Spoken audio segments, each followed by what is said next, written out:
Welcome back to another episode of Paper Trails.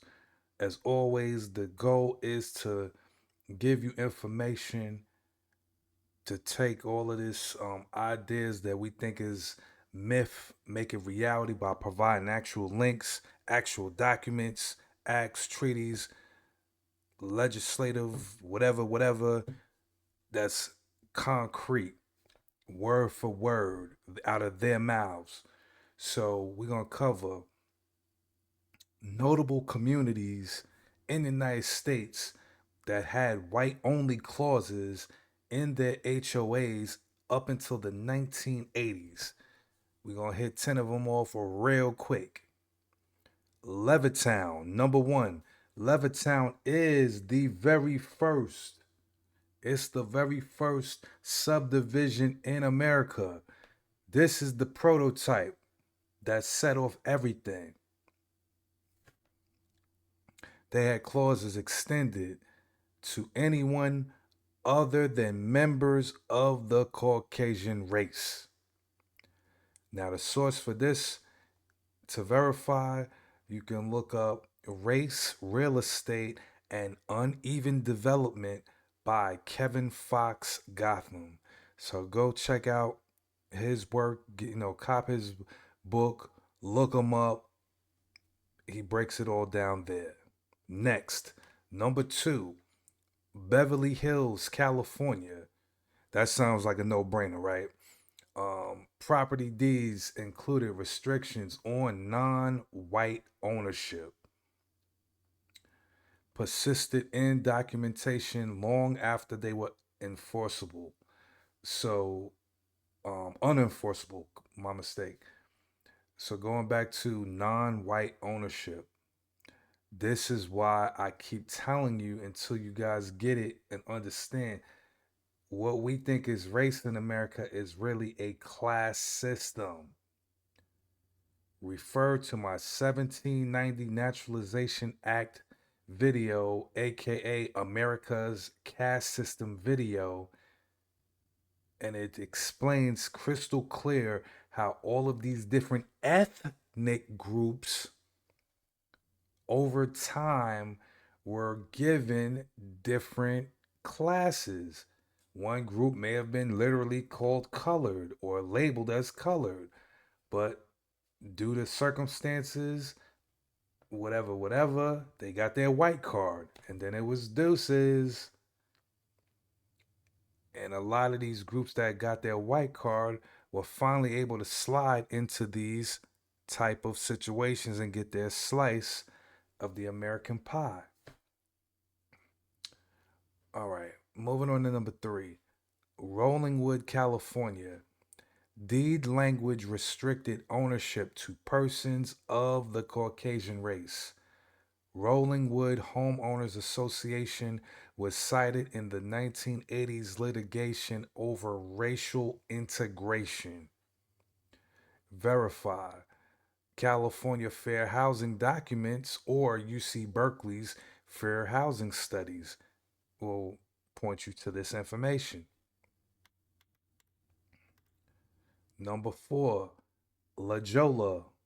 I could be pronouncing that wrong. I'm not a California head, but hopefully that's, as good as I'm going to get with it. La Jolla, San Diego, California, had well known restrictions against black, Jewish, and other non white groups. To verify this, the San Diego Historical Society and local archives will point you to that. For number five, Grosse Pointe, Michigan, which is crazy because I was just talking to, a couple of my people and I just started watching this show called Grosse Pointe Garden Society, which, it stars a bunch of, white people. But what drove me to the show was Michaela, well, not Michaela, but the actress who played Michaela from How to Get Away with Murder, the young sister there, she's pretty much like the star of this joint. So I was like, yeah, let me with that and see what she's talking about. So there you have that. But yeah, the show kind of lines up with this. So Grosse Pointe had racially restrictive covenants well into the 1970s and 80s. And to verify this, you can go to the Detroit Free Press Archives and University of Michigan Law Studies. Number 6, University Hills, Los Angeles, California. California is more racist than you think. They act like they got you thinking they liberals, but they really devil. But anyway, they still had race-based covenants in HOA paperwork into the 1980s. To verify this, you can look at the Los Angeles Times archives or local property records. Number 7, Ladue, Missouri. That's off top, no brainer. They should have just had the whole state, goddammit. But subdivision covenants banning black residents remained on the books through the late 20th century. To verify this, you can check out the Missouri Historical Society or Mapping Inequality Project. A quick Google search for that will point you where you need to be pointed to.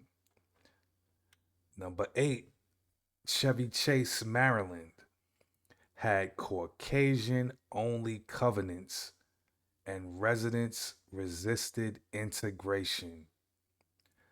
To verify this, you could check out Montgomery County Historical Society or The Color of Law, a book written by Richard Rothstein.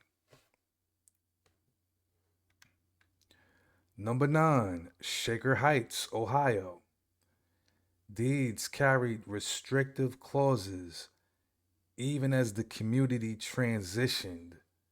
You can verify this by looking at the Cleveland State University archives or the Shaker Heights Historical Society.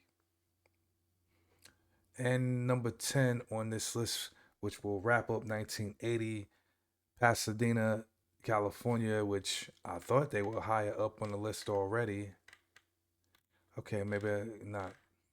All right, so for Pasadena, many neighborhoods had race restrictive clauses that were never removed from the documentation. And of course, to verify this, you can look in the Pasadena Heritage Archives. So this will wrap up the HOA white only clauses for 1980. Thank you.